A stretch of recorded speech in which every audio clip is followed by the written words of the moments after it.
비를 구하라.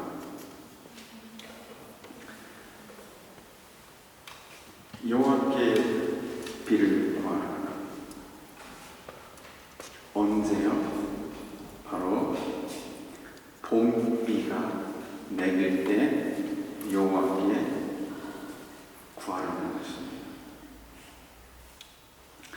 이스라엘 기후는 여러분들 잘 아시는 것입니다. 이른 비, 늦은 비, 물론 중간에 겨울에 비가 오기도 하지만 크게 이른 비와 늦은 비를 얘기합니다. 11월경에 내리는 비를 이른 비라고 합니다. 봄비는 우리가 생각하는 것과 반대로 늦은 비가 되겠습니다.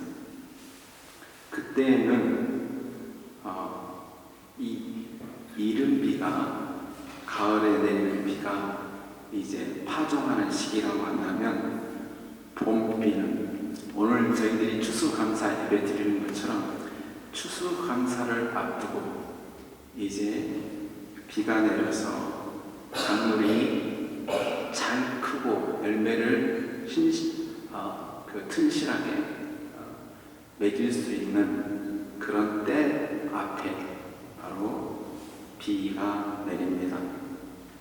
3, 4월에 이 비를 봄비라고 하는 것입니다. 바로 이 늦은 비가 그래서 풍부한 수확을 약속하는 비이기 때문에 매우 중요합니다.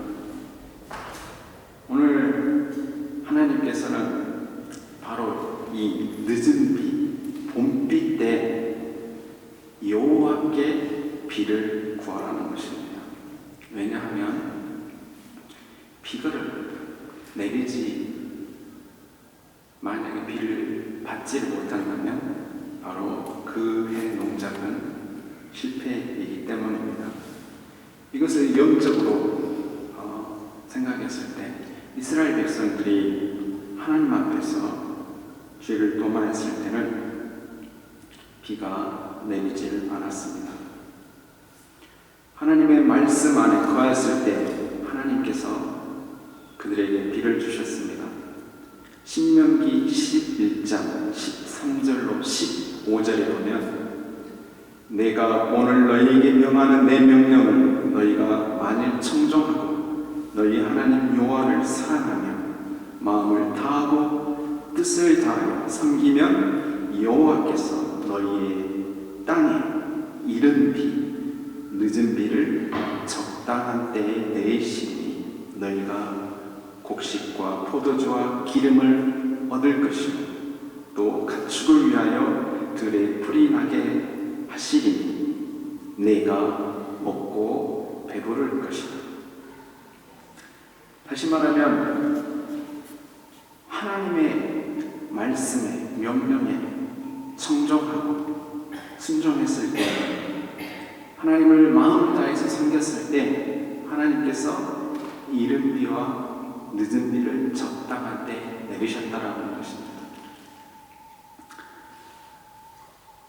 하나님께서 이런 이른 비와 늦은 비를 내리신 이 은혜를 이스라엘 백성들이 수없이 경험했지만 이스라엘 백성들은 매 순간순간 조금이라도 비가 예상보다 늦게 오거나 가뭄이 오거나 또 욕심이 생기거나 그럴 때는 하나님의 말씀을 저버렸습니다.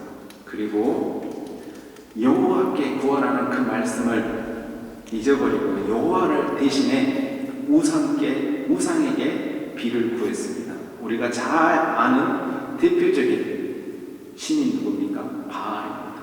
풍요의 신, 주인 바알에게 여호와께 구하라 이 말씀을 이스라엘 백성들이 청종하지 않고 여호와 대신에 다른 신들, 이집트의 신들 바알 섬겼습니다. 결국 그들은 그것으로 인해서 마치 하나님께서 비를 내리지 않는 것처럼 하나님의 이루지 못했습니다. 결국은 북이스라엘도 멸망하고 남유다도 멸망하는 그런 비참한 상황에 처했습니다. 바로 포로가 돼서, 바벨론 포로가 돼서 이제 바벨론도 다 망하고 이제 하나님께서 약속을 하셨습니다. 다시 내가 이전같이 내가 너희들을 다시 회복시키시리라. 그때 말씀하시면서 하는 말씀이 다시 이 이른 비와 늦은 비를 말씀해주고 있습니다. 요엘서 2장 23절에 보니까 시온의 자녀들아 너희는 너희 하나님 여호와로 인하여 기뻐하며 즐거워할지어다. 그가 너희를 위하여 비를 내리시되 이른 비를 너희에게 적당하게 주시리니 이른 비와 늦은 비가 전과 같을 것이라. 다시 말하면 전에도 너희들을 축복하신 그 여호와 하나님께서 이제 포로된 너희들에게 다시 똑같은 은혜를 주시겠다 이 말이에요. 다시 회복시키시겠다고 하는 그 말씀을 해주시고 계십니다. 마당에는 밀이 가득하고 독에는 새 포도주와 기름이 넘치리라. 이 회복의 메시지를 주시는 것입니다. 그 회복의 메시지가 오늘 우리가 읽은 10장 1절에 있는 이 말씀을 주시고 계십니다. 바로 이제 너희들이 어느 때가 되면, 봄이 되면 늘 하나님께서 늦은 비를 주셨던 그 하나님을 찾으라는 거예요. 그 하나님께 기도하라는 것입니다. 하나님을 찾으라는 거예요. 뭘 찾으라는 거예요? 비를 구하라고 하는 것은 하나님의 은혜를 다시 구하라는 것입니다. 마음에서 멀어져 그들이 다시 그 마음에서부터 하나님을 찾으라는 것입니다. 여러분들, 여기에서 신앙은 결단을 해야 됩니다. 이른 비, 늦은 비. 아마 이스라엘 백성들이 바벨론 포로가 되었을 때도 사실 비는 내렸을 것입니다. 이른 비와 늦은 비가 있었을 것입니다. 그런데 그들은 이른 비와 늦은 비를 주시는 그 하나님의 의식하지 못했을 수도 있습니다. 그런데 하나님의 선지자를 통해서 다시금 하나님께 비를 구하라는 것입니다. 그러면 여러분들 추수를 앞두고 얼마나 바쁩니까? 그냥 내가 알아서 과실도 가꾸고 밭도 가꾸고 열매도 맺힐 거야, 이렇게 할 수 있습니다. 아니면 저 부자의 나라에 있는 그 신에게 찾아가서 비를 구할 수도 있을 것입니다. 또 어떤 사람은 이 선지자의 말씀, 하나님의 이 약속의 말씀을 순수하게 받아들이고, 그래, 내게 은혜를 주시는 분은, 봄비를 주시는 그 분은 하나님이시고, 내 삶을 풍요롭게 하고 내 삶을 영원토록 하나님께서 인도하시고 복을 주실 분은 여호와 하나님이신 것을 고백하는, 그게 무엇이냐면 바로 그 순간에 여호와를 찾는다는 것입니다. 늦은 비가 무엇이냐고, 구체적으로 어떻게 하나님께서 그러면 늦은 봄비를, 늦은 비를 허락하실 것인가를 바로 우리가 읽은 스가랴서 9장 9절에 확실하게 말씀해 주고 계십니다. 9구, 여러분들 잊지 마십시오. 9구. 9구에 뭐가 오시냐 하면 바로 여러분들 9장 9절에 보면 시온에 따라 크게 기뻐할지어다, 예루살렘아 따라 즐거이 부를지어다. 보라, 내게 왕이 내게 임하시나니 그는 공의로우시며 구원을 베푸시며 겸손하여서 나귀를 타시나니 나귀의 작은 곧 나귀 새끼니라. 누구를 의미합니까? 메시아를, 예수 그리스도를 통하여서 진정한 복을 너희에게 허락하겠다는 거예요. 비를 구하라 하는 것은 결국 우리에게 말하는 것은 예수 그리스도의 은혜를 구하라고 하는 이 말씀입니다. 왜냐? 지난 시간에도 말씀드렸지만 그 긴 역사를 통해서 하나님께서 선지자를 통해서 돌아오라, 회개하라, 돌아오라 그렇게 외치고 외쳤건만 이스라엘 백성들은 그러면 그럴수록 기도해라 하면 더 기도 안 하고 말씀 읽으라 하면 더 말씀 안 읽는 이스라엘 백성들을 하나님께서는 그대로 버려두지 아니하시고 그들의 그 마음을, 강팍한 마음을 이제 하나님께서 돈 같은 마음을 비경하시겠다. 누구를 통해서 구원하셔요? 우리가 주인이 됐을 때 이 메시아 예수 그리스도를 통해서 진정한 은혜의 비를, 바로 성령의 비를 우리에게 허락해 주시겠다고 말씀해 주고 계십니다. 사울이 바로 이 비가 그치고 나면 이제 파사 페스트가 다 끝나는 시간입니다. 이때 이 비 올 때 금식하고 옛날 과거에 우리가 조상이 잘못했던 것들을 죄를 뒤집어 쓰고 회개하고 하는 그런 모든 시간들을 다 지나면 무엇이 펼쳐지냐면 바로 늦은 비의 그 결실을 보게 되는 것입니다. 아멘.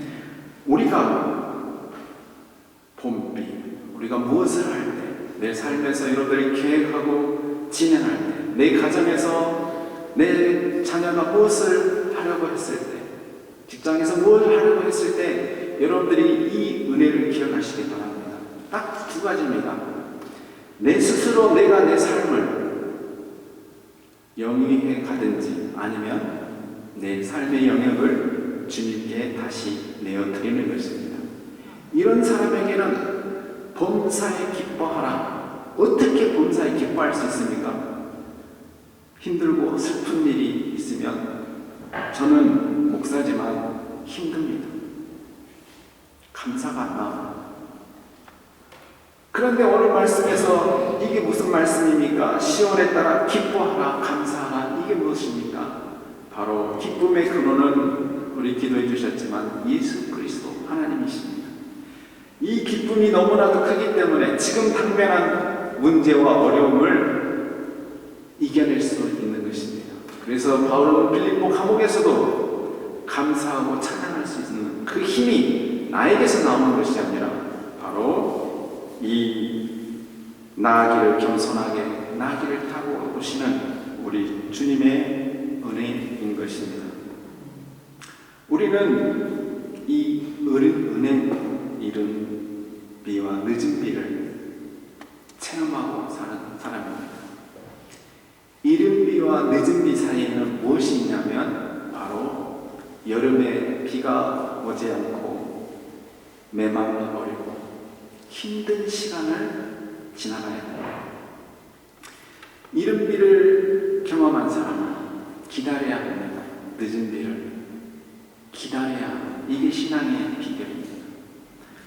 늦은 비를 경험한 사람은 또 기다려야 됩니다. 그러나 그 기다리는 그 순간에 뭘 겪어야 하냐면 이제 그 비가 안 오는 건조한 시간을 견뎌내야 합니다.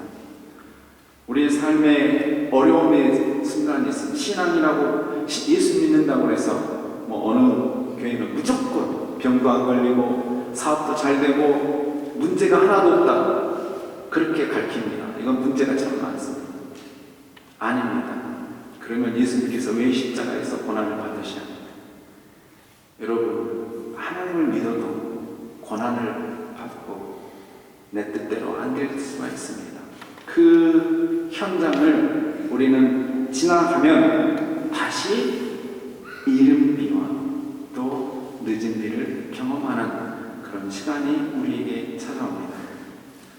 무엇 해야 됩니까? 인내로 기다려야 합니다. 인내로. 우리 하나님께서는 인내 가운데서 우리를 기다려 주십니다. 이 힘들고 어려운 이 시간을 무엇하면서 우리가 기다려야 되겠습니까? 우리 기도해 주신 대로 말씀과 기도 안에서 그 말씀을 내 삶 속에서 실천해 가면서 기다리는 것입니다. 여호와를 찾는다라고 하는 것은 바로 하나님의 뜻을 구하는 것입니다. 내 삶에서 구체적으로 구하는 것입니다. 하나님, 내가 이런 일을 하는데 이걸 통해서 하나님께서 원하시는 게 무엇입니까? 그것을 찾았을 때 여러분들이 그 순간 하나님께서는 여러분과 함께 일하실 것입니다. 오늘 주님 가르친 기도가 있습니다. 저는 여호와를 찾는다는 말을 바로 주님 가르친 기도에서 이 부분을 말씀드리고 싶습니다. 일용할 양식을 주옵소서.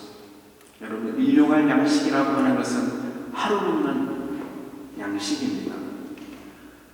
여러분의 능력이면 하루가 아니라 1년, 어떤 분은 10년, 어떤 분은 평생 스스로 자기 능력으로 거둘 수 있는 능력을 갖고 있습니다.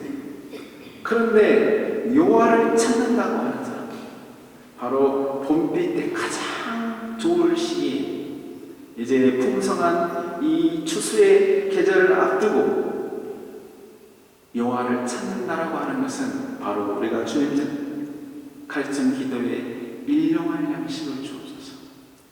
기도해 주신 것처럼 내가 가진 것, 내가 지금 숨 쉬고 호흡하고 하는 이 모든 내가 누리는 것이 내게 아니라는 거예요. 하나님의 인도함 없이는 나는 분초도 살 수 없는 존재이라고 겸손하게 구하는 것입니다. 사랑하는 성도 여러분들, 왜 우리가 감사하지 못합니까? 감사로 제사를 드리는 자가 나를 영화롭게 한다고 그랬는데 왜 감사하지 못합니까? 거기 잘 질문을 해보세요. 그 이유는 우리는 자꾸 어떤 무엇을 통해서 감사를 하려고 합니다. 어떤 사건을 통해서 감사합니다. 어떤 사람을 통해서 일어나는 일을 통해서 감사하려고 합니다. 그러나 우리에게는 이미 예수 그리스도의 은혜로 말미암아서 과거에도 현재도 앞으로도 영원한 은혜의 비를 맞은 사람들입니다. 그 은혜가 너무 크기 때문에 우리는 그 은혜 때문에 감사할 수 있는 이유가 있는 것입니다. 아멘. 내가 구원받은 그 은혜 때문에 감사할 수 있는 것입니다. 여러분들 육신의 질고 때문에 저처럼 힘든 분이 계십니까? 저 영원한 은혜가 뭐겠어요? 다시는 아픔이 없고 병이 없는 저 하늘, 여러분들 사모할 수 있잖아요. 뭐가 부유합니까? 여러분들 있다가 없는 그 물질이 없어지고 벌리지 않는다고 해서 절대 망하지 않습니다. 왜냐하면 예수 그리스도에 있는 자는 모든 것을 가진 자들이기 때문에 그렇습니다. 바울의 고백처럼. 사랑하는 성도 여러분, 이제 말씀을 맺습니다.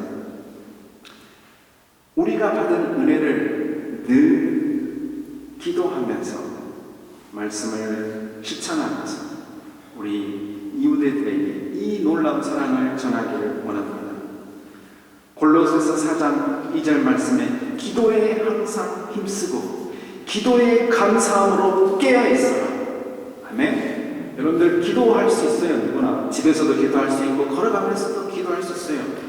그러나 기도에 감사함으로 깨어있어야 합니다. 아멘. 왜 항상 힘쓰고 감사 기도해야 되는 것입니까? 우리는 이 놀라운 늦은 비와 은혜의 가운데 이 사실은 여러분들 여름인데 그 시간을 보지 마세요. 축복과 축복 사이에서 사는 인생이 그리스도의 인생입니다. 아멘. 그렇기 때문에 여러분들 부디 바라기는 이 나만 누리는 복을 혼자 누리지 말고 함께 나눌 수 있기를 바랍니다. 한번 따라서 해보십시다. 기도에 항상 힘쓰고 왜 힘쓰냐면 잘 안 돼서 저도 안 돼요. 힘 안 쓰면 안 돼요. 감사함으로 깨어있어라.